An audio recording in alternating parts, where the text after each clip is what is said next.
আমি পশ্চিমবঙ্গের চুঁচুড়া থেকে এসেছি। Sursadan international dance recitation and music ফেস্টিভ্যালের জন্য আমি আজ এই দেবভূমি হরিদ্বারে এখানে এসে আমার একটা কবিতা খুব বলতে ইচ্ছা করছে, যদিও সেটা সিলেক্ট ছিল না। এই গুরুভূমিতে এসে কবিতাটার নাম বেলুন। কবিতাটার নাম শুনে বুঝতে পারছেন এর সঙ্গে স্বামী বিবেকানন্দ, শ্রী রামকৃষ্ণ এবং মা সারদা মায়ের আদর্শ জড়িয়ে আছে। তাই এই কবিতাটা আগে আপনাদের শুনিয়ে তারপর আমি আমার আসল নিবেদনে যাব। কবি সুবোধ সরকারের লেখা কবিতা বেলুন। আমি একটি কোনায় দাঁড়িয়ে দেখছিলাম দুটি ছেলে গেরুয়া বসন পরে মন্দিরের সিঁড়ি মুছছিল। আমি কাউকে এত মন দিয়ে সিঁড়ি মুছতে দেখিনি। আমি কাউকে এত ভালোবাসা দিয়ে ধুলো তুলতে দেখিনি। সিঁড়ি নয়, যেন জননীর ত্বক থেকে ধুলো তুলছিল। আমি কাউকে এত মন দিয়ে সিঁড়ি মুছতে কোথাও দেখিনি। স্থিতমজ্ঞ মহারাজকে জিজ্ঞাসা করলাম, মহারাজ, ছেলে দুটি কে? মহারাজ মৃদু হেসে বললেন, একজন নিউক্লিয়ার ফিজিসিস্ট আর একজন IBM এ 6 লাখ টাকার চাকরি ছেড়ে এখানে এসেছে। সিঁড়ি ধুতে এসেছে। যে সিঁড়ি দিয়ে মানুষ ওপরে ওঠে তা যেন পরিষ্কার হয়। মহারাজ চলে গেছেন। সন্ধ্যা নেমে আসছে গঙ্গায়। আমার ভেতরেও নামছে সন্ধ্যা। সারা পৃথিবী জুড়ে এত সিঁড়ি, সিঁড়িতে সিঁড়িতে এত দাগ, এত ক্রোধ, এত অপমান। আরতি শুরুর আগে মনে হলো যে সিঁড়ি মুছতে পারে না সে কোনোদিন কারণ চোখের জল মুছতে পারবে না। নমস্কার। এই কবিতাটা আমার খুব হৃদয়কে স্পর্শ করেছে, তাই আপনাদের শোনালাম। আপনারা এতক্ষণ ধরে অনেক শীতের মধ্যে বৃষ্টি পড়ছে, তার মধ্যেও এসে বসে আছেন। এবার যে কবিতাটা বলবো তাকে ছাড়া আমাদের জীবন বলতে গেলে অসম্পূর্ণ। কবিগুরুর কোনো কবিতা ছাড়া আমরা আমাদের দৈনন্দিন জীবন কোনো কিছু মুহূর্তকেই সম্পূর্ণ করতে পারি না। এটাও আপনাদের খুব চেনা কবিতা। কবিতাটার মধ্যে যেন একটা অন্তর্নিহিত সুন্দর অর্থ জড়িয়ে আছে।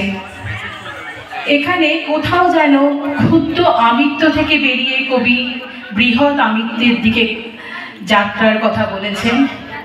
কবিতাটি কবি লিখেছেন যে প্রেক্ষাপট থেকে, সেটা হচ্ছে এটা খেয়া কাব্যগ্রন্থের কবিতা। কবিতাটা আপনাদের খুব চেনা, কৃপণ। এখানে কবি যে বলেছেন কথাটা, আমরা অনেকেই আমাদের সামর্থ্য থাকা সত্ত্বেও আমরা কাউকে কিছু দিতে গেলে অনেকবার শতবার ভাবি, কিন্তু আমরা তাকে উজাড় করে দিতে পারি না।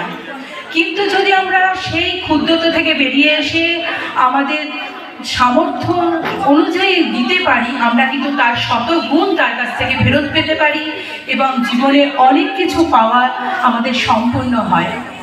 কবিতা কবিগুরুর কৃপণ। আমি ভিক্ষা করে ফিরিতেছিলেন গ্রামের পথে পথে। তুমি তখন চলেছিলে তোমার স্বর্ণরথে। অপূর্ব এক স্বপ্ন সম লাগতেছিল চক্ষে মম।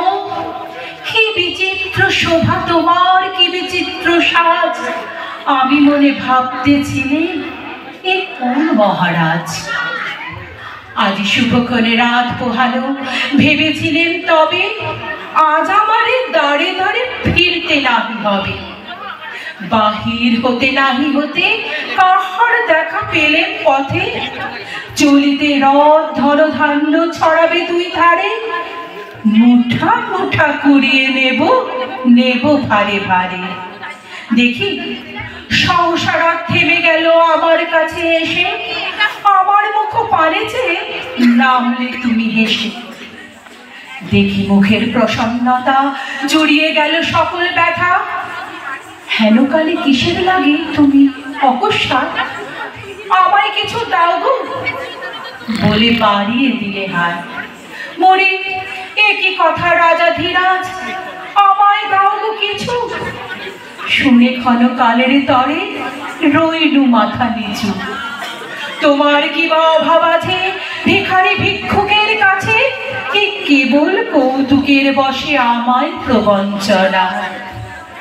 ঝুলি হতে দিলেন তুলে একটি ছোট কণা, যবে পাত্রখানি ঘরে এনে উজাড় করি, একই ভিক্ষা মাঝে একটি ছোট সোনার কণা দেখি। দিলেন জরাজ ভিখারির স্বর্ণ হয়ে এলো ফিরে, তখন কাঁদি চোখের জলে দুটি নয়ন ভরে।